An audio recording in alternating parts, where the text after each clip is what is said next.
Hi aspirants, this is Rajalakshmi, one of the senior most faculties of methodology in two Telugu states, especially try methods and biological science methodology. So మనకు తెలంగాణ స్టేట్లో teacher eligibility TET notification అయితే ఈరోజు రావడం జరిగింది. So DSC రాసి ఉపాధ్యాయులు అవ్వాలని కోరుకునే ప్రతి అభ్యర్థి దానికంటే ముందుగా రాయవలసినటువంటి పరీక్ష టెట్, టీచర్ ఎలిజిబిలిటీ టెస్ట్, ఉపాధ్యాయ అర్హత పరీక్ష. సో టెట్ మనకు సాధారణంగా 150 మార్కులకు ఉంటుంది. ఇది డిఎస్సిలో 20 మార్కుల వెయిటేజ్ కలిగి ఉంటుంది. కాబట్టి ఇది కేవలం అర్హత పరీక్ష, ఎలిజిబిలిటీ టెస్ట్గా మాత్రమే పరిగణించకుండా దీన్ని ఒక మినీ డిఎస్సిగా మీరు చూడాలి. అంటే డిఎస్సిలో ఇది కూడా ఒక పార్ట్. సో 150 మార్కులకు 100 మార్కుల కంటే ఎక్కువ తెచ్చుకున్నటువంటి అభ్యర్థులు ఖచ్చితంగా డిఎస్సిలో ముందు వరుసలో ఉండటానికి అవకాశం ఉంటుంది. సో రేస్లో కాంపిటీషన్ను మనం అధిగమించి చాలా ముందు వరుసలో ఉండాలి అంటే ఖచ్చితంగా మనకు టెట్లో మంచి మార్క్స్ ఉండాలి. సో టెట్ నోటిఫికేషన్ అయితే రిలీజ్ అయింది. అప్రాక్సిమేట్లీ మనం 45 డేస్లో ఎగ్జామినేషన్ ఎక్స్పెక్ట్ చేస్తున్నాం. కాబట్టి మీకు ఎవరైతే ఆల్రెడీ టెట్ రాసి బోర్డర్ మార్క్లో ఉన్నారో, కేవలం ఎలిజిబుల్ అయ్యి బోర్డర్ మార్క్స్లో అంటే 100 కంటే తక్కువ బోర్డర్ మార్క్స్లో ఉన్నటువంటి అభ్యర్థులు, అలాగే ఫ్రెషర్స్ అంటే ఈ మధ్య కాలంలోనే మనకు టెట్ రాయకుండా బిఎడ్ డిఎడ్ కంప్లీట్ చేసుకొని ఫ్రెషర్స్ ఎవరైతే బయటకు వచ్చారో వాళ్ళందరూ ఉపాధ్యాయ అర్హత పరీక్షను రాసి డిఎస్సికి సిద్ధపడితే మీకు ఇది ఉపయోగకరంగా ఉంటుంది. సో ఎవరైతే బోర్డర్ మార్క్లో ఉన్నారో వాళ్ళ యొక్క స్కోర్ని ఇంప్రూవ్ చేసుకోవడానికి ఇది మంచి అవకాశం. అలాగే ఫ్రెషర్స్ ఎవరైతే ఉన్నారో వాళ్ళు కూడా మంచి మార్క్స్ స్కోర్ చేసి డిఎస్సి జాబ్ కొట్టడానికి అవకాశాన్ని పొందవచ్చు. సో ఈ టెట్లో గమనించినట్లయితే మనకు పేపర్ 1, పేపర్ 2 ఉంటాయి. ఆ పేపర్ 1, పేపర్ 2 టోటల్ సిలబస్ మనం ఆల్రెడీ డిస్కస్ చేశాము. సో ఇందులో పేపర్ 1 ఎవరి కోసం? పేపర్ 1 అనేది ఎవరైతే డిఎస్సిలో ఎస్జిటి టీచర్స్గా మారాలి, ప్రైమరీ స్కూల్స్కి సంబంధించిన సెకండరీ గ్రేడ్ టీచర్స్ అవ్వాలని కోరుకుంటారో వాళ్ళు రాయవలసినటువంటి ఎలిజిబిలిటీ టెస్ట్ ఏది అంటే టెట్లో పేపర్ 1. సో ఈ పేపర్ 1 గమనించినట్లయితే దీనిలో కీలకమైనది పేపర్ 1లో అయినా 2లో అయినా సైకాలజీ, మెథడాలజీ కీలకమైన సబ్జెక్ట్స్. సో సైకాలజీ, మెథడాలజీ ఎప్పుడు కూడా కంటెంట్కి భిన్నంగా ఉంటాయి.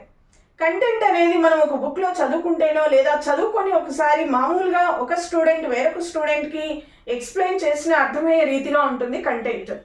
మనం జనరల్గా ప్రీవియస్ పేపర్స్ మనం చూస్తే కూడా కంటెంట్కి సంబంధించిన ప్రశ్నలు ఎప్పుడు కూడా మనం ఒక మెటీరియల్ చదివినా లేకపోతే మనతో పాటు చదువుకున్న ఒక ఫ్రెండ్ ఎక్స్ప్లెయిన్ చేసినా సరిపోయేట్టుగా ఉంటాయి. కానీ సైకాలజీ, మెథడాలజీ గమనించినట్లయితే ఎట్టి పరిస్థితుల్లో మనకు టెక్స్ట్ బుక్లో ఉన్నటువంటి సెంటెన్స్ యాజ్ ఇట్ ఈస్గా క్వశ్చన్ రూపంలో రాదు.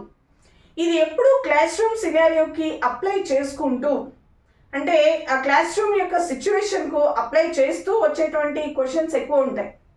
అందుకోసం మీరు గమనించండి, ఈ మధ్య కాలంలో యూట్యూబ్లో చూసినట్లయితే చాలామంది స్టూడెంట్స్ కూడా నోట్స్ పెట్టుకొని ఎక్స్ప్లెయిన్ చేస్తున్నారు. సో అది మంచిదే, వాళ్ళు చేయడం మంచిదే, మీరు వినడం మంచిదే. కానీ దాని మీద మాత్రమే మీరు ఆధారపడినట్లయితే ఈ మెథడాలజీ ఒకటి, తర్వాత సైకాలజీ ఇలాంటి సబ్జెక్ట్స్కి మీరు ఖచ్చితంగా నష్టపోయే ప్రమాదం ఉంటుంది.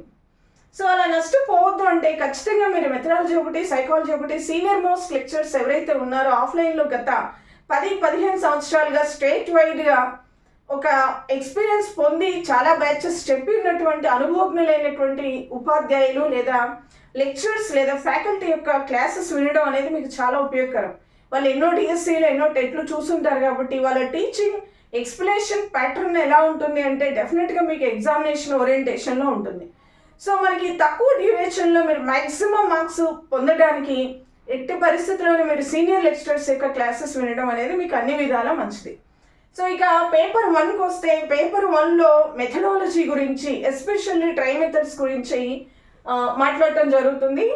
My self Rajyalakshmi try methods, biological science మెథడాలజీని గత 15 సంవత్సరాలుగా మనకు తెలంగాణ, ఆంధ్రప్రదేశ్ 2 రాష్ట్రాల్లో ముఖ్యమైనటువంటి ప్రముఖ విద్యా సంస్థల్లో పనిచేసిన అనుభవం ఉంది.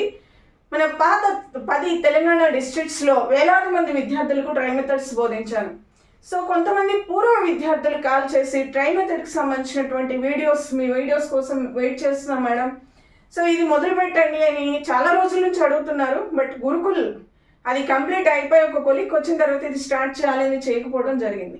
సో ఈరోజు మనకు టెట్ నోటిఫికేషన్ వచ్చింది కాబట్టి మనకు ఈ ట్రై మెథడ్కి సంబంధించినటువంటి సిలబస్ని మనం అనాలిసిస్ చేద్దాం. చూడండి, ట్రై మెథడ్స్ అంటే స్పెషల్గా అదొక సబ్జెక్ట్ కాదు. మనకు పేపర్ 1లో లాంగ్వేజెస్ కాకుండా మిగిలిన సబ్జెక్ట్స్ చూసినట్లయితే మ్యాథమెటిక్స్ ఈవీఎస్ అంటే పరిసరాల విజ్ఞానం, ఎన్విరాన్మెంటల్ సైన్సెస్, అందులో సోషల్ ఉంటుంది, సైన్స్ ఉంటుంది. సో మనం ట్రై మెథడ్స్గా వేటిని పిలుస్తాము అంటే మ్యాథమెటిక్స్ని పిలుస్తాము. ఈవీఎస్లో ఉండే సైన్స్, సోషల్ 3 సబ్జెక్ట్స్ ఉన్నాయి కాబట్టి ట్రై అంటే మనం ఇక్కడ మూడు మెథడ్స్ని కలిపి చదువుతాం కాబట్టి దీన్ని ట్రై మెథడ్స్ అంటారు. చాలామంది very fresher students try method అంటే స్పెషల్గా ఎక్కడ సబ్జెక్ట్ ఉంటుంది, ట్రై మెథడ్ అనే బుక్ లేదు కదా మనకు డిఎడ్ చేసినప్పుడు అనుకోవచ్చు. ట్రై మెథడ్ అంటే స్పెషల్ సబ్జెక్ట్ కాదమ్మా, మ్యాథమెటిక్స్, సోషల్, సైన్స్ మూడింటిని కలిపి అధ్యయనం చేస్తాం కాబట్టి మన సౌలభ్యం కోసం దాన్ని ట్రై మెథడ్స్ అంటాం.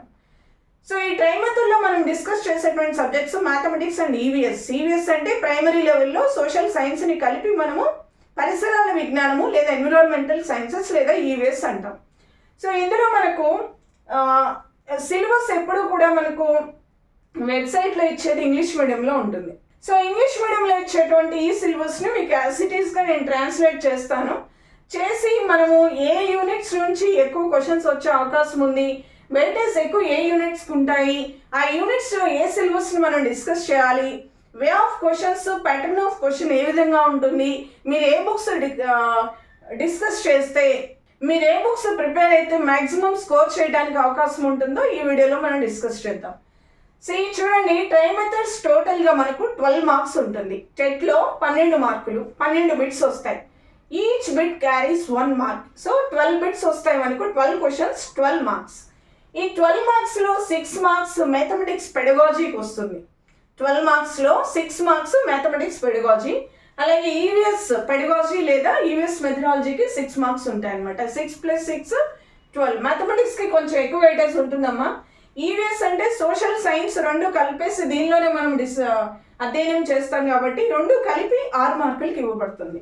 సో ఇందులో మొట్టమొదటి మ్యాథ్స్ పెడగాజీ లేదా గణిత శాస్త్ర బోధనా పద్ధతులు, బోధనా శాస్త్రం చూసినట్లయితే 6 మార్కులకు గాను మనకు దాదాపు ఒక 11 టాపిక్స్ ఇవ్వడం జరిగింది మనకు వెబ్సైట్లో ఇచ్చినటువంటి ఇంగ్లీష్ మీడియం సిలబస్ ప్రకారం. ఇందులో మొట్టమొదటిది definition and nature of mathematics అంటే గణిత శాస్త్రము నిర్వచనాలు మరియు దాని యొక్క స్వభావం.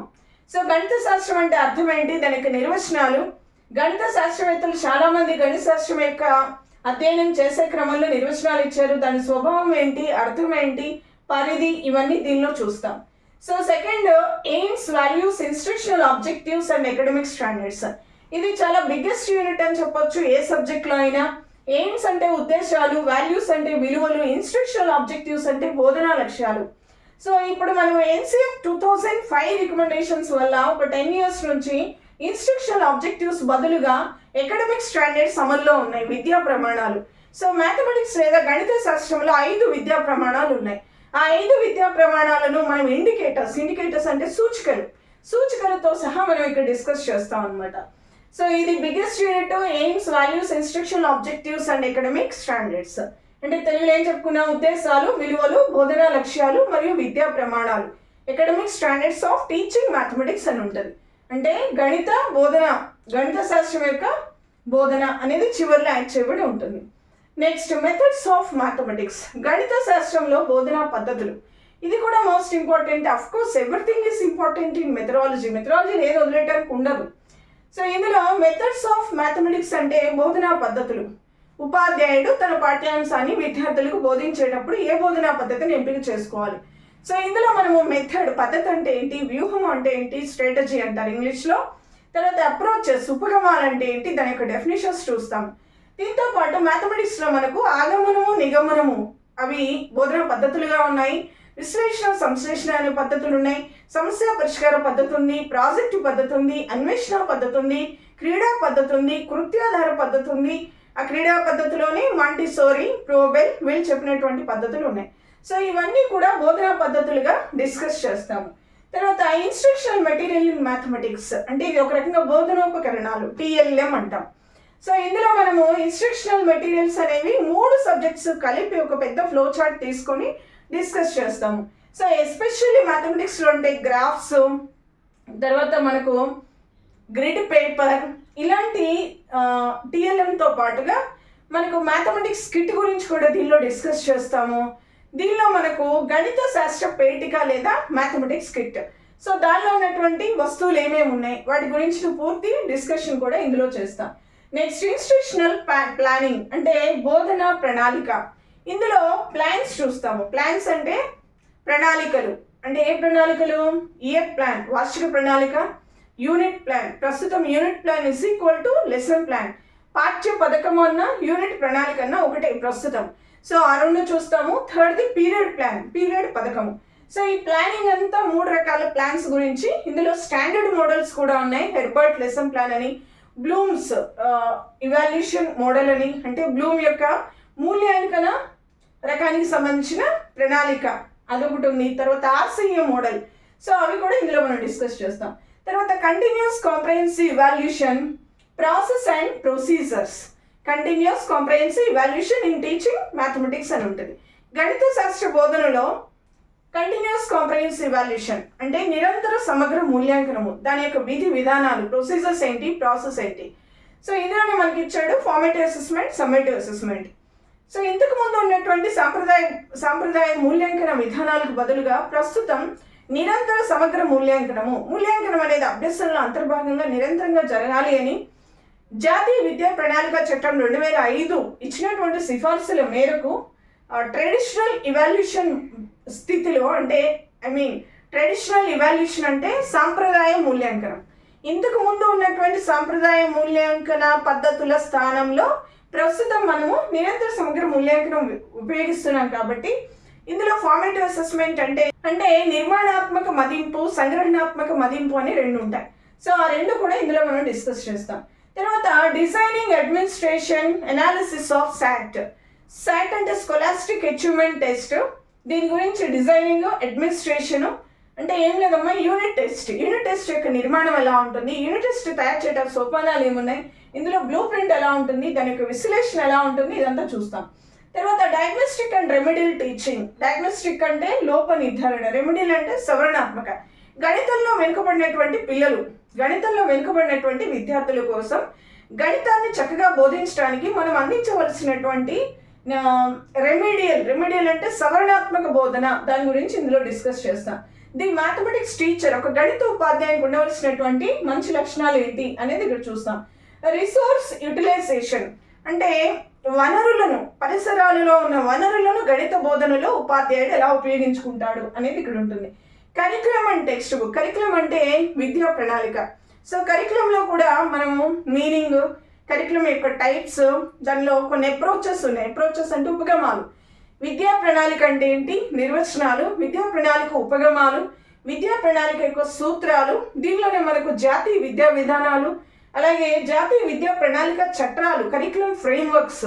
మనము 1975 నుండి 2020 వరకు ఏర్పడినటువంటి 5 విద్యా ప్రణాళిక చట్టాలను మనం డిస్కస్ చేస్తాం దీనిలో కరికులంలో. సో ఇక మనకి ఈవీఎస్ పెడగాలజీ మనకు ఇచ్చినటువంటి సిలబస్లో, ఈవీఎస్ పెడగాలజీలో మనకు మొత్తం 6 టాపిక్స్ ఇవ్వబడ్డాయి. Concept and scope of EVS, పరిసరాల విజ్ఞానం యొక్క భావన, దాని యొక్క పరిధి. యాక్చువల్గా ఇంత చిన్నగా ఇచ్చారు కానీ అకాడమీ బుక్లో కొంచెం వాస్ట్ ఇన్ఫర్మేషనే ఉంటుంది. అంటే మనకి ఇక్కడ సామాన్య శాస్త్రము, అలాగే సాంఘిక శాస్త్రము, సోషల్ మరియు సైన్స్ సంబంధించి నిర్వచనాలు, వాటి యొక్క భావన, మీనింగ్, పరిధి, స్కోప్ అంటే పరిధి. యాక్చువల్గా ఇదే యూనిట్లో మనము historical development of mathematics and science and social అన్నీ చూస్తాం. అంటే గణిత శాస్త్రం యొక్క చారిత్రక అభివృద్ధి, అలాగే మనకు సామాన్య శాస్త్రం యొక్క చారిత్రక అభివృద్ధి, కాంట్రిబ్యూషన్స్ ఆఫ్ సైంటిస్ట్, అక్కడేమో మ్యాథమెటిషియన్స్ అంటే గణిత శాస్త్రవేత్తలు, సైన్స్లో శాస్త్రవేత్తలు, వీరి యొక్క కాంట్రిబ్యూషన్, సేవలు, ఈ శాస్త్రం అభివృద్ధి అవడానికి వీళ్ళు ఎలాంటి సేవలు చేశారు, ఇవన్నీ ఫస్ట్ యూనిట్లోనే మనం డిస్కస్ చేస్తాం. తర్వాత aims and objectives of EVS and academic standards అంటే పరిసరాల విజ్ఞానానికి సంబంధించిన ఉద్దేశాలు, లక్ష్యాలు. దాంతోపాటుగా మనము విద్యా ప్రమాణాలను కూడా మనం ఇక్కడే డిస్కస్ చేస్తాము. సో ఇందులో మనము రెండింటికి సంబంధించి మనకు గణితంలో 5 ఉన్నాయని చెప్పుకున్నాం కదా విద్యా ప్రమాణాలు.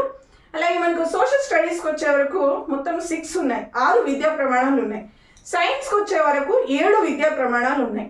సైన్స్లో కూడా 7 ఉన్నాయమ్మా, విద్యా ప్రమాణాలు 7 ఉన్నాయి. కానీ మూల్యాంకనం చాప్టర్లోకి వచ్చే వరకు 6th 7th కలిపేసి వెయిటేజ్ టేబుల్స్కు సౌలభ్యకరంగా 6గా మార్చి 6th 7th కలిపేసి కొన్ని పుస్తకాల్లో సామాన్య శాస్త్రము 6 అని కొన్ని చాప్టర్స్లో ఉంటే పిల్లలు కన్ఫ్యూజ్ అవుతున్నారు. ఇది మనం ఇక్కడ క్లారిటీగా నేర్చుకోవాలి. Next relation to science and social studies. ఒక రకంగా ఇది కొరిలేషన్, సహసంబంధం అని చెప్పుకోవచ్చు. సామాన్య శాస్త్రము లేదా మరియు సాంఘిక శాస్త్రం ఈ రెండింటికి మధ్య ఉన్నటువంటి కొరిలేషన్, సహసంబంధం ఏంటి? తర్వాత కరికులం ఇట్స్ ట్రాన్సాక్షన్, అంటే ఇది విద్యా ప్రణాళికకు సంబంధించింది. విద్యా ప్రణాళిక మనం 3 కలిపే చదువుతాం. ఆఫ్కోర్స్ ఈ 3 సబ్జెక్ట్స్ కలిపి మనము వాటి యొక్క వెయిటేజ్ ఆధారంగా కొన్ని యూనిట్స్ మనం డిసైడ్ చేస్తాం అనమాట. ఇక్కడ లెర్నింగ్ ఎన్విరాన్మెంట్ అంటే అభ్యసన పరిసరాలు, ఇది కూడా ఒక చిన్న టాపిక్. నెక్స్ట్ వచ్చేసి కంటిన్యూస్ కాంప్రహెన్సివ్ ఇవాల్యూషన్ ఇన్ ఈవీఎస్లో కూడా కంటిన్యూస్ కాంప్రహెన్సివ్ ఇవాల్యూషన్ అంటే ఫార్మేటివ్ సమ్మేటివ్ అసెస్మెంట్స్ ఉంటాయి. కాకపోతే ఫార్మేటివ్ అసెస్మెంట్ సమ్మేటివ్ అసెస్మెంట్ యొక్క టూల్స్ మనం డిస్కస్ చేసేటప్పుడు వెయిటేజ్ టేబుల్స్, బ్లూ ప్రింట్లో తేడా ఉంటుంది. ఇది గణిత శాస్త్రానికి, సామాన్య శాస్త్రము, సాంఘిక శాస్త్రానికి. మిగిలిన కాన్సెప్ట్ అంతా ఒకటే ఉంటుంది. వెయిటేజ్ టేబుల్స్, బ్లూ ప్రింట్ దగ్గర సబ్జెక్ట్కి మారుతుంది అనమాట. సో ఇప్పుడు మీరు అనుకోవచ్చు 12 మార్కులకి ఇన్ని యూనిట్స్ ఎలా చదవాలి మేడం? సో ఇన్ని యూనిట్స్ అంటే చదవాలి, తప్పదు. అయితే ఈ యూనిట్స్లో కొన్ని కామన్ టాపిక్స్ కనిపిస్తున్నాయి మీకు. సేమ్ యాజ్ ఇట్ ఈస్ మనకి ఇచ్చిన దానిలో కూడా యాజ్ ఇట్ ఈస్గా కొన్ని కామన్గా ఉంటాయి. మెథడాలజీలో సాధారణంగా చూడండి, మెథడాలజీ అంటే ఏంటి? మెథడాలజీ పెడగాగి, మెథడాలజీ అంటే బోధనా పద్ధతులు, పెడగాజీ అంటే బోధనా శాస్త్రం. అంటే బోధనా పద్ధతులను తరగతి గదులలో అమలు చేసే విధానాన్ని అధ్యయనం చేసే శాస్త్రం. దాన్ని ఏమంటాం? బోధనా శాస్త్రం. అంటే pedagogy is a study of methodology. So ఇంతకుముందు ఉన్నటువంటి మెథడాలజీ స్థానంలో ఇప్పుడు మనము దాన్ని లోతుగా అధ్యయనం చేస్తున్నాం. సో అది పెడగాజీ అనే టైటిల్తో మనం. సో ఈ పెడగాజీలో గమనిస్తే, అంటే టీచింగ్ లెర్నింగ్ ప్రాసెస్లో గమనించినట్లయితే 3 ముఖ్యమైనటువంటి ఘట్టాలు ఉంటాయి. 3 ముఖ్యమైన ఘట్టాలు. ఘట్టము అంటే ఒక రకంగా స్టేజ్ అని చెప్పుకోవచ్చు. ఒకటి లక్ష్యాలను ఏర్పాటు చేసుకునుట, రెండోది అభ్యసన అనుభవాలను అందించుట, అభ్యసన అనుభవాలు, మూడోది మూల్యాంకనం. ఏ సబ్జెక్ట్లో అయినా ఒక సబ్జెక్టుని విద్యార్థికి అర్థవంతంగా బోధించేటువంటి బోధన అభ్యసన కార్యక్రమంలో ముఖ్యమైనటువంటి స్టేజెస్గా చెప్పవచ్చు. వీటిని ముఖ్యమైన ఘట్టము లేదా ముఖ్యమైన దశ. బోధన అభ్యసన కార్యక్రమానికి ముందు ప్రతి ఉపాధ్యాయుడు తాను బోధించడం ద్వారా ఏం ఆశిస్తున్నాడో లక్ష్యాల రూపంలో రాసుకుంటాడు. ఇప్పుడు మనం ఆ లక్ష్యాలకు బదులుగా ఏం చదువుతున్నాం? విద్యా ప్రమాణాలను చదువుతున్నాం. సో ఇది ప్రతి సబ్జెక్ట్లో ఉంటుంది కదా, గణితమైనా, సోషల్ అయినా, సైన్స్ అయినా ఈ లక్ష్యాలు లేదా విద్యా ప్రమాణాలు అనేది కామన్గా ఉంటుంది. కాకపోతే సబ్జెక్ట్కి లక్ష్యాలు వేరే అవుతాయి. బట్ ఈ టైటిల్, ఈ యూనిట్ మాత్రం కామన్గా ఉంటుంది. బ్లూమ్స్ టాక్సానమీ ఉంది, లక్ష్యాల వర్గీకరణ, అది 3టికి కామన్గా ఉండేటువంటి టాపిక్. తర్వాత ఈ లక్ష్యాలు ఏర్పరచుకున్న తర్వాత తరగతి గదిలో ఉపాధ్యాయుడు తాను ఆశించినటువంటి ఏమైతే ఆశించి బోధన చేస్తాడో ఆ ఆశించిన మార్పులను ఎలా రాసుకుంటాడు? లక్ష్యాలుగా. ఆ ఆశించిన మార్పులకు అనుగుణంగా తరగతి గదిలో ఏమందిస్తాడు విద్యార్థులకు? తరగతి గదిలో ఏం చేస్తారు? జనరల్గా పాఠాలు చెప్తారు అనుకుంటాం. సో పాఠ్యాంశాన్ని దేనికి అనుగుణంగా చెప్తారు చెప్పండి? లక్ష్యాలకు అనుగుణమైన అభ్యసన అనుభవాలను ఇస్తారా? లక్ష్యాలతో సంబంధం లేకుండా అభ్యసన అనుభవాలను ఇస్తారా? ఇప్పుడు మీ లక్ష్యం ఏంటి? టెట్ క్వాలిఫై అవ్వడం. ఇప్పుడు నేను మీకు అందించే అభ్యసన అనుభవం దేనికి సంబంధించిన సిలబస్ ఉంటుంది? టెట్కి సంబంధించిన సిలబస్సే ఉంటుంది. అంటే మీరు మీ లక్ష్యంకు అనుగుణమైనటువంటి అభ్యసన అనుభవాన్ని మీరు పొందుతారు. ఉపాధ్యాయుడు కూడా తను ఏదైతే ఆశించాడో, ఏ లక్ష్యాలను ఏర్పాటు చేసుకున్నాడో వాటిని సాధించడానికి అనుకూలంగా ఉన్న అభ్యసన అనుభవాలు ఇస్తారు. అంతే కదా. అప్పుడు మీ గోలు లేదా మీ లక్ష్యము సివిల్ సర్వీసెస్ అయితే మీకు ఇచ్చే అభ్యసన అనుభవాలు, టెట్ అభ్యసన అనుభవాలు ఇవ్వం.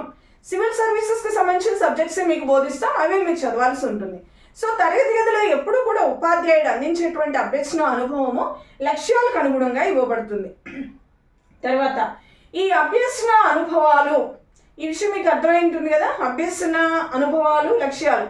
బోధన అభ్యసన కార్యక్రమానికి ముందు ఉపాధ్యాయుడు ఏమి ఆశించి బోధన చేస్తాడో తను ఆశించిన ఆ ప్రవర్తన మార్పులే కావచ్చు, వాట్ ఎవర్ ఉపాధ్యాయుడు ఏం ఎక్స్పెక్ట్ చేస్తున్నాడు స్టూడెంట్ నుంచి, విద్యార్థి జ్ఞానాన్ని అందించాలనుకుంటున్నాడా, తన పాఠ్యాంశాన్ని అర్థమయ్యేటట్టు చేయాలనుకుంటున్నాడా, తన పాఠ్యాంశం ద్వారా పొందిన జ్ఞానాన్ని కొత్త పరిస్థితుల్లో వినియోగించుకోవాలనుకుంటున్నాడా, ఏదైనా ప్రత్యేకమైనటువంటి చిత్రలేఖన, పరిశీలన లాంటి నైపుణ్యాలు పెంచాలనుకుంటున్నాడా. సో తను ఏమైతే ఆశించి బోధన చేస్తాడో ఆశించిన వాటిని ఎలా రాసుకుంటాడు, ఆశించిన ప్రవర్తన మార్పులు అంటాం, ఎక్స్పెక్టెడ్ బిహేవియరల్ చేంజెస్, వాటిని లక్ష్యాలుగా రాసుకుంటాడు. ఈ ఘట్టం ఎప్పుడు జరుగుతుంది, బోధన అభ్యసనకు ముందు జరుగుతుంది. సో బోధన అభ్యసన కార్యక్రమానికి ముందు జరిగినటువంటి ఈ లక్ష్యాల ఏర్పాటుతో ప్రారంభమవుతుంది. అంటే ప్రతి సబ్జెక్టులో లక్ష్యాలు ఉంటాయి కదా. ఇప్పుడు బోధనా పద్ధతులు అనేది దేనికి సంబంధించిందమ్మా, తరగతి గదిలో బోధన అభ్యసన కార్యక్రమాలకు సంబంధించింది. బోధన అభ్యసన కార్యక్రమంలో ప్రతి ఉపాధ్యాయుడు బోధనకు ముందు ఏం చేస్తాడు, లక్ష్యాలు రాసుకుంటాడు. సో ఈ 3 సబ్జెక్ట్స్లో ఈ లక్ష్యాలు స్పష్టీకరణ ఇక్కడ ఇచ్చాడు చూడండి, ఎయిమ్స్, ఆబ్జెక్టివ్స్ అని. అలాగే మనకు గణిత శాస్త్రంలో కూడా ఇచ్చాడు AIIMS, values, instructional objectives. Instruction అంటే బోధనా లక్ష్యాలు. సో ఈ లక్ష్యాలు అనేది 3 సబ్జెక్ట్స్ కామన్గా ఉండే చాప్టర్. తర్వాత అభ్యసన అనుభవాలు. తరగతి గదిలో అభ్యసన అనుభవాలు అంటే ఏమిస్తాం మనము, యాజ్ ఎ టీచర్ ఒక ఉపాధ్యాయునికి మనం ఏమిస్తాము, పాఠ్యాంశాన్ని చక్కగా ప్రభావవంతంగా చెప్తాము. చక్కటి టీఎల్ఎం ఉపయోగించి మన యొక్క బోధనను ఆసక్తికరంగా, సులభతరంగా విద్యార్థి ముందు ఉంచుతాము. అంటే మనం బోధించే పాఠ్యాంశాలు, ఆ పాఠ్యాంశాన్ని బోధించడానికి మనం ఉపయోగించేటువంటి బోధనా పద్ధతి, మన పాఠ్యాంశం ఇంకా ఈజీగా అవడానికి మనం ఉపయోగించే టీఎల్ఎం లేదా బోధనోపకరణాలు అవన్నీ ఎక్కడికి వస్తాయి, అభ్యసన అనుభవాల కింద వస్తాయి. అంటే చూడండి, బోధనా పద్ధతులు, తర్వాత టీఎల్ఎం, టీచింగ్ లెర్నింగ్ మెటీరియల్ లేదా బోధనోపకరణాలు. ఇవి ప్రతి ఉపాధ్యాయుడు ప్రతి సబ్జెక్ట్ బోధించేటప్పుడు ఉంటుంది కదా కామన్గా. సో ఇందులో చూడండి, మ్యాథమెటిక్స్ పెడగాలజీలో కూడా ఇన్స్ట్రక్షనల్ మెటీరియల్ టీఎల్ఎం ఉంది. అలాగే మెథడ్స్ ఆఫ్ మ్యాథమెటిక్స్ అంటే బోధనా పద్ధతులు, బోధనోపకరణాలు ఇందులో కూడా ఉంటాయి. దీనిలో కూడా బోధనా పద్ధతులు ఉంటాయి. అలాగే దీనిలో కూడా టీఎల్ఎం ఉపయోగిస్తాం అనమాట, దీనిలో ఈవీఎస్ బోధన చేసేటప్పుడు. సో ఇది కామన్ సబ్జెక్ట్గా మనము మ్యాథ్స్, సోషల్ సైన్స్ మూడింటిలో చెప్పుకుంటాం. తర్వాత లక్ష్యాలకు అనుగుణంగా అభ్యసన అనుభవాలు ఇచ్చిన తర్వాత తరగతి గదిలో ఉపాధ్యాయుడు బోధనాభ్యసన కార్యక్రమంలో చివరిలో ఏం చేయాలి, మూల్యాంకనం నిర్వహించాలి. సో ప్రస్తుతం మనం నూతన మూల్యాంకన విధానం ఏముంది, సిసి. సో సిసి ఇందులో ఉంటుంది కంటిన్యూస్ కాంప్రహెన్సివ్ ఇవాల్యుయేషన్. సో ఇందులో కూడా కంటిన్యూస్ కాంప్రహెన్సివ్ ఇవాల్యుయేషన్ ఉంటుంది, అందులో కూడా కంటిన్యూస్ కాంప్రహెన్సివ్ ఇవాల్యుయేషన్. చూడండి, సిసి ప్రాసెస్ అండ్ ప్రొసీజర్స్ అంటే ఉద్దేశాలు, లక్ష్యాలు, విద్యా ప్రమాణాలు ఒకటి, బోధనా పద్ధతులు, టీఎల్ఎం, అలాగే మూల్యాంకనం. ఈ 3 కూడా ప్రతి సబ్జెక్ట్లో బోధనా అభ్యసన కార్యక్రమంలో ఉపాధ్యాయుడు ఖచ్చితంగా ఉపయోగిస్తాడు. కాబట్టి ఈ 3 సబ్జెక్ట్స్లో ఇవన్నీ ఉంటాయి. దీంతో పాటు అభ్యసన అనుభవాలను మనం దేని ద్వారా మనము గైడెన్స్ పొంది అభ్యసన అనుభవాలను ఇస్తాం. మనకి ఇష్టమైన అభ్యసన అనుభవాలు మనం ఇవ్వచ్చా? మనకు ఒక విద్యా ప్రణాళిక ఉంటుంది, కరికులం ఉంటుంది. గణిత శాస్త్ర బోధనకు ఒక కరికులం ఉంటుంది, అలాగే ఈవీఎస్కి ఒక కరికులం ఉంటుంది. ఇక్కడ చూడండి, కరికులం అండ్ ట్రాన్సాక్షన్స్. సో ఈ కరికులం ప్రకారము కరికులంలో ఏ సబ్జెక్ట్స్ అయితే బోధించమని ఉన్నాయో అవే మనం బోధిస్తాం. సో కరికులం కూడా ప్రతి సబ్జెక్ట్కి కామన్గా ఉంటుంది. సో ఈ కామన్ టాపిక్స్ అన్నీ మనము కలిపి అధ్యయనం చేస్తాం. ఎందుకు కలిపి అధ్యయనం చేస్తాం అంటే సోషల్ సైన్స్, మ్యాథ్స్ యొక్క ఈ మూడింటి యొక్క నేచర్ చూస్తే ఇప్పుడు చెప్పిన ఈ 5 యూనిట్స్లో దాదాపు సిమిలర్గా ఉంటుంది. కాకపోతే ఎక్కడైతే వేరియేషన్ వచ్చిందో దాన్ని మనం స్పెసిఫిక్గా డిస్కస్ చేస్తూ వెళ్తాం. దీనివల్ల మీకు టైం సేవ్ అవుతుంది, కన్ఫ్యూజన్ ఉండదు.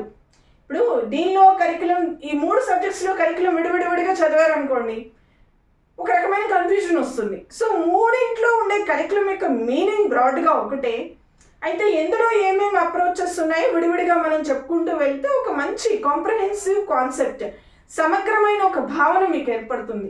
సో తక్కువ టైంలో ఎక్కువ లాభము, ఎక్కువ ఇంట్రెస్టింగ్గా ఒక మంచి కాన్సెప్ట్ ఫ్రేమ్ అవటం కోసం ఈ 3 బోధనా పద్ధతులను మనం కలిపి ట్రై మెథడ్గా డిస్కస్ చేస్తాము. దాని వెనుక ఉన్నటువంటి శాస్త్రీయ కారణాన్ని ఇప్పుడు నేను మీకు చెప్పాను. సో ఇక్కడ మనకి ఇచ్చిన టాపిక్స్ అన్నింటినీ మనం టచ్ చేస్తాము, దేన్ని వదిలిపెట్టకుండా డిస్కస్ చేస్తాం. అయితే ఇందులో కామన్గా చూడండి, కొన్ని యూనిట్స్ మనము సపరేట్ చేసుకున్నాం. అంటే మూడింటిని కలిపి మనం అధ్యయనం చేసేది స్వభావము, అర్థము, పరిధి. ఇది మూడిట్లో ఉంటుంది. ఖచ్చితంగా దీని నుంచి 1 or 2 మార్క్స్ రావడానికి ఛాన్స్ ఉంటుంది. అంటే 3 ఇవ్వాలని లేదు, ఒకసారి ఇవ్వచ్చు కూడా. Science, social, maths first unit ఉంది కదమ్మా. సో ఫస్ట్ యూనిట్ నుంచి ఖచ్చితంగా ఒక క్వశ్చన్ మనం ఎక్స్పెక్ట్ చేయొచ్చు. అంటే 3 సబ్జెక్ట్స్ నుంచి డెఫినెట్గా వస్తుందని చెప్పలేం, కానీ 2 నుంచి రావచ్చు. అట్లీస్ట్ 1 మార్క్, మినిమం అయితే 1 మార్క్ ఖచ్చితంగా వస్తుంది. సో స్వభావము, అర్థము, పరిధి 2 to 3 మార్క్స్ ఎక్స్పెక్ట్ చేయొచ్చు, మినిమం 1 మార్క్. తర్వాత ఉద్దేశాలు, లక్ష్యాలు, విద్యా ప్రమాణాలు. సో ఇది హార్ట్ ఆఫ్ ద మెథడాలజీ అని చెప్పొచ్చు. అంటే అసలు ఎందుకు మనం బోధన చేస్తున్నాము ఉపాధ్యాయునికి అర్థం అవ్వాల్సిన ముఖ్యమైన అంశం. ఇది పెద్ద యూనిట్, ఇంపార్టెంట్ యూనిట్, కాబట్టి మనం ఎక్కువ మార్క్స్ ఎక్స్పెక్ట్ చేయడానికి ఛాన్స్ ఉంటుంది. సో దానిలో కూడా ఒక 4 to 5 క్వశ్చన్స్ మనం ఖచ్చితంగా ఎక్స్పెక్ట్ చేయొచ్చు. అది ఏం చేస్తామంటే ఉద్దేశాలు, లక్ష్యాలు, విద్యా ప్రమాణాలు బ్లూమ్స్ టెక్సానమీ కామన్గా చదువుతాం. ఇక లక్ష్యాల వరకు వచ్చే వరకు లక్ష్యాలు కూడా 3 కలిపి ఏది మ్యాథమెటిక్స్, సోషల్, సైన్స్ 3 ఇట్లా రాసుకొని చదువుతాం. విద్యా ప్రమాణాలు లేదా ఎకడమిక్ స్టాండర్డ్స్ దగ్గరకు వచ్చే వరకు 3 కూడా సపరేట్గా మనం డిస్కస్ చేస్తాం. ఎందుకంటే గణితంలో 5 ఉన్నాయి, సోషల్లో మనకు 6 ఉంటాయి, సైన్స్లో 7 ఉంటాయి. 3 సపరేట్గా ఉంటాయి కాబట్టి ఎక్స్క్లూజివ్గా దాని ఇండికేటర్స్ లేదా సూచికలతో సహా మనం ఇక్కడ డిస్కస్ చేస్తాం. దాని తర్వాత బోధనా పద్ధతులు. బోధనా పద్ధతులు కూడా కొంచెం వేరువేరుగా ఉంటాయి. అంటే బోధనా పద్ధతి అంటే ఏంటి? బోధనా పద్ధతిలో teacher centred methods, learner centred methods, ఇది కామన్ కాన్సెప్ట్ అయినప్పటికీ గణితంలో స్పెసిఫిక్గా ఉన్నాయి, కామన్గా చదువుతాము. విడివిడిగా చదవాల్సి విడిగా చదువుతాం. దాదాపు ఒక 20 మెథడ్స్ వరకు ఉన్నాయి. మనకు సైన్స్లో తీసుకుంటే లెక్చర్ మెథడ్, ఉపన్యాస పద్ధతి, ఉపన్యాస ప్రదర్శన పద్ధతి, అలాగే మనకు అప్రోచెస్లో ఆగమన, నిగమన, ఉపగమాలు, అన్వేషణ పద్ధతి, ప్రయోగశాల పద్ధతి, శాస్త్రీయ పద్ధతి, ప్రాజెక్ట్ పద్ధతి, ఇవి సైన్స్లో ఉన్నాయి. సోషల్కి వచ్చేసరికి మళ్ళీ ఉపన్యాస పద్ధతి ఉంటుంది, చారిత్రక పద్ధతి ఉంటుంది, మూలాధార పద్ధతి ఉంటుంది, కథాకథన పద్ధతి ఉంటుంది. ఇప్పుడు నేను చెప్పినవన్నీ ఉపాధ్యాయ కేంద్రీకృత పద్ధతులు. ఇక సోషల్ స్టడీస్లో లెర్నర్ సెంటర్డ్ అంటే విద్యార్థి కేంద్రీకృత పద్ధతిలోకి వచ్చే వరకు చర్చా పద్ధతి ఉంటుంది. చర్చా పద్ధతి, ప్రాజెక్ట్ పద్ధతి, సమస్య పరిష్కార పద్ధతి, సామాజిక ఉద్గారాల పద్ధతి. సో అందులో కూడా కొన్ని టీచర్ సెంటర్డ్, లెర్నర్ సెంటర్డ్ ఉంటాయి. గణిత శాస్త్ర బోధనా పద్ధతుల్లోకి వచ్చేవరకు కిందకి మనం డిస్కస్ చేసాం. ఆగమన పద్ధతి, నిగమన పద్ధతి, సంశ్లేషణ పద్ధతి, విశ్లేషణ పద్ధతి, సమస్య పరిష్కార పద్ధతి, అన్వేషణ పద్ధతి, ప్రాజెక్ట్ పద్ధతి, క్రీడా పద్ధతి, కృత్యాధార పద్ధతి అని గణితంలో ఉంటాయి. సో ఇవన్నీ కూడా సైడ్ హెడ్డింగ్స్ పెట్టుకొని టీచర్ అంటే ఉపాధ్యాయ కేంద్రీకృత పద్ధతులు, విద్యార్థి కేంద్రీకృత పద్ధతులు విడివిడిగా చేసి ఇది మ్యాథ్స్లో ఉంటుంది, సైన్స్లో ఉంటుంది, సోషల్లో ఉంటుందని 3 సపరేట్గా చేసి 3 ఎట్ ఎ టైం చదువుతాం అనమాట. సో అందువల్ల మీకు ఒక మంచి కాంప్రహెన్సివ్ కాన్సెప్ట్ అనేది ఫ్రేమ్ అవుతుంది. తర్వాత మూల్యాంకనం. సో మూల్యాంకనం అంటే భావన, మూల్యాంకనంలో ఉన్న రకాలు, మూల్యాంకనంలో ఖచ్చితంగా చదవలసినటువంటి నికష, పరీక్ష, మాపనము, మూల్యాంకనము, ఈ మధ్య కాలంలో వచ్చిన మదింపు, వీటికి అర్థాలు తెలుసుకోవాలి. వాటి గురించి చాలా ప్రైవేట్ బుక్స్లో కన్ఫ్యూజ్డ్ ఇన్ఫర్మేషన్ ఉంది. సో మంచి పరీక్ష యొక్క లక్షణాలు, అది కూడా చాలా బుక్స్లో తప్పు ఇవ్వబడింది. సో మంచి పరీక్ష యొక్క లక్షణాల మీద డెఫినెట్గా క్వశ్చన్ వస్తుంది. మూల్యాంకనం రకాల మీద ఖచ్చితంగా క్వశ్చన్ మనం ఎక్స్పెక్ట్ చేయొచ్చు. చూడండి, ఉద్దేశాలు, లక్ష్యాలు, విద్యా ప్రమాణాలు, బోధనా పద్ధతులు. ఉద్దేశాలు, లక్ష్యాలు, విద్యా ప్రమాణాలు, బోధనా పద్ధతులు, మూల్యాంకనం, biggest units, most important units. Definitely we can expect more than 4 questions. More than 4 questions అంటే ప్రతి యూనిట్ నుంచి 4 క్వశ్చన్స్ అని కాదు, మ్యాక్సిమం 4 క్వశ్చన్స్ రావడానికి మినిమం 2 to 3 క్వశ్చన్స్ అయితే వస్తాయి. ఇక టిఎల్ఎం అనేది టీచింగ్ లెర్నింగ్ మెటీరియల్, బోధనోపకరణాల గురించి. ఇందులో ఇది కూడా చాలా పెద్ద క్లాసిఫికేషన్ ఉంది. గ్రాఫిక్ ఉపకరణాలు అని, తర్వాత 3D ఎయిడ్స్ అని, తర్వాత డిస్ప్లే బోర్డ్స్ అంటే ప్రదర్శన బల్లలు, తర్వాత ప్రొజెక్టివ్ ఎయిడ్స్ అంటే ప్రొజెక్టివ్ అంటే ప్రక్షేపక ఉపకరణాలు, కృత్య ఉపకరణాలు అని మళ్ళీ ఒక్కొక్క దానిలో చాలా పెద్ద లిస్ట్ ఉంది. టీఎల్ఎం కూడా మనము కలిపి అధ్యయనం చేస్తాము, అది కూడా బ్యూటిఫుల్ కాన్సెప్ట్. దాని నుంచి కూడా మనం 2 to 3 క్వశ్చన్స్ ఎక్స్పెక్ట్ చేయొచ్చు. తర్వాత పాఠ్య లేదా విద్యా ప్రణాళిక, కరికులం అంటే మీనింగ్ ఏంటి, డెఫినేషన్స్ ఏంటి. ఒక రకంగా మనం ఎస్టీటీలో కొంచెం వేరియేషన్ ఆఫ్ సబ్జెక్ట్స్ ఎక్కువ ఉంటాయి. ఎందుకంటే మీరు రేపు ప్రాథమిక పాఠశాల ఉపాధ్యాయులు అయిన తర్వాత అన్ని సబ్జెక్ట్స్ చెప్పాలి కాబట్టి ప్రతి సబ్జెక్ట్ యొక్క మెథడాలజీ మీద మీకు అవగాహన ఉండాలి. సో ఒకే స్వభావం ఉన్నటువంటి లాంగ్వేజెస్ సపరేట్ చేస్తే, తెలుగు, ఇంగ్లీషు ఇలాంటి లాంగ్వేజెస్ సపరేట్ చేస్తే మిగిలినటువంటి మన గ్రూప్ సబ్జెక్ట్స్ ఏవైతే ఉన్నాయో గణితము, ఈవీఎస్ మనము ట్రై మెథడ్గా అధ్యయనం చేస్తాం. ఇక నెక్స్ట్ పథక రచన అంటే ప్లానింగ్ అంటే ఇందులో మనము lesson plan, unit plan, year plan వాటి గురించి డిస్కస్ చేస్తాం. వాటి యొక్క మోడల్స్ కూడా డిస్కస్ చేస్తాం. తర్వాత ఉపాధ్యాయుడు అంటే మంచి ఉపాధ్యాయుడు, మంచి శాస్త్ర ఉపాధ్యాయునికి, సైన్స్ గణిత శాస్త్ర ఉపాధ్యాయునికి, అలాగే సామాన్య శాస్త్ర, సాంఘిక శాస్త్ర ఉపాధ్యాయ లక్షణాలు. ఇది చాలా చిన్న టాపిక్, మీరు చదువుకోగలరు. సో ఇక మిగిలిన మిస్లీనియస్ టాపిక్స్ అంటే మనకు ల్యాబొరేటరీస్ సైన్స్లో ఉంటాయి. ఇక మిస్లీనియస్ టాపిక్స్ చూస్తే కనుక ల్యాబొరేటరీస్ సైన్స్లో స్పెషల్గా మనం ల్యాబొరేటరీస్ చూస్తాము. తర్వాత ఇన్ఫార్మల్ సైన్స్ సంబంధించిన సైన్స్ క్లబ్స్, అలాగే సైన్స్ ఎగ్జిబిషన్స్ ఇలాంటివి చూస్తాం. అలాగే మనం సోషల్ స్టడీస్లో కూడా లెర్నింగ్ ఎన్విరాన్మెంట్లో ఇక్కడ ఇవ్వనటువంటి కొన్ని అడిషనల్ పాయింట్స్ కూడా మనం డిస్కస్ చేస్తాం. సో ఇందులో మనకి ఇచ్చిన ఈచ్ అండ్ ఎవ్రీ టాపిక్ని టచ్ చేస్తూ 3 సబ్జెక్ట్స్ని సమ్మిళితం చేసుకొని అధ్యయనం చేసేదే ట్రై మెథడ్. సో ఇది మంచి క్లాస్ విని, అంటే మంచి క్లాస్ ఏంటి మీరు అనుకోవచ్చు. మీరు వెరీ ఫ్రెషర్స్ అయితే నిజంగానే అవగాహన ఉండదు. గమనించండి అమ్మ, ఏ కాంపిటేటివ్ ఎగ్జామ్ రాసినా, అఫ్కోర్స్ ఏ అకాడమిక్ ఎగ్జామ్, ఏ ఎగ్జామ్ రాసినా రేపు మనకు ఎగ్జామ్ క్వశ్చన్ పేపర్లో వచ్చే ప్రశ్నలకు సంబంధించి ప్రత్యక్షంగా లేదా పరోక్షంగా మీరు చదివేటువంటి మెటీరియల్లో ఇన్ఫర్మేషన్ ఉండాలి. నేను చెప్పింది కరెక్టా రాంగా? ఇప్పుడు మీకు ప్రశ్న తెలియాలి, ఆన్సర్ తెలియాలి. ప్రశ్నలు తెలియటం లేదంటే అర్థం ఏంటంటే మీరు చదివిన మెటీరియల్ ఇర్రిలవెంట్ మెటీరియల్ అని అర్థం. సో మీరు రేపు క్వశ్చన్ పేపర్ చూసినప్పుడు ప్రతి ప్రశ్న చదివినట్టుగా తెలిసినట్టుగా ఉంటేనే మీరు ఆన్సర్ చేయగలరు. ప్రతి ప్రశ్న తెలిసినట్టుగా చదివినట్టుగా ఉండాలంటే అర్థం ఏంటి? రేపు మీకు టెట్లో రాబోయే, నేను ట్రై మెథడ్ గురించి మాట్లాడుతున్నాను కాబట్టి 12 మార్కులు 12 ప్రశ్నలు వస్తాయి. సో ఈ 12 ప్రశ్నలకు సంబంధించి ప్రత్యక్షంగా పరోక్షంగా ఏదో ఒక రూపంలో కాన్సెప్ట్ అనేది మీ నోట్బుక్ లేదా మెటీరియల్లో ఉండాలి. ఉంటే ప్రతి ప్రశ్న మీకు ఫెమిలియర్గా ఉంటుంది, తెలిసిందిగా ఉంటుంది. అవునా కదా? తర్వాత తెలిసిన తర్వాత రెండోది మెమరీ అంటే ఆ ప్రశ్నకు ఆన్సర్ మీరు చదివి ఉంటే అది మీకు గుర్తు ఉండాలి, అంటే మెమరీ ఉండాలి. ఇప్పుడు మెటీరియల్ సరిగ్గా లేకపోయినా, మెమరీ సరిగ్గా లేకపోయినా ఖచ్చితంగా మీరు మార్క్ లాస్ అవుతారు. సో మెటీరియల్ మీ దగ్గర మంచిదే ఉండి మెమరీ లేకపోయినా కష్టం. అయితే ఈ మెథడాలజీ సైకాలజీకి ఉన్న ఇంకొక డిఫరెంట్ టెక్నిక్ ఏంటంటే, ఇప్పుడు నేను చెప్పింది 100% కంటెంట్కి వర్తిస్తుంది, కొంతవరకు మెథడాలజీ సైకాలజీకి వర్తిస్తుంది. ఏది? మెటీరియల్ మెమరీ సూత్రం. మెటీరియల్ మంచిది ఉంటే క్వశ్చన్ మీకు తెలిసిందే ఉంటుంది, మెమరీ అనేది సరిగా ఉంటే ఆన్సర్ మీకు తెలుస్తుంది. క్వశ్చన్ ఆన్సర్ రెండు తెలిస్తే మార్కు డెఫినెట్గా వస్తాయి. అయితే మెథడాలజీలో ఎల్లవేళలా మెటీరియల్లో ఉంది యాజ్ ఇట్ ఈస్గా రాకపోవచ్చు. మెటీరియల్లో కాన్సెప్ట్ ఉంటే డైరెక్ట్గా లైన్ టు లైన్ మనకు బిట్గా వచ్చే అవకాశాలు తక్కువ.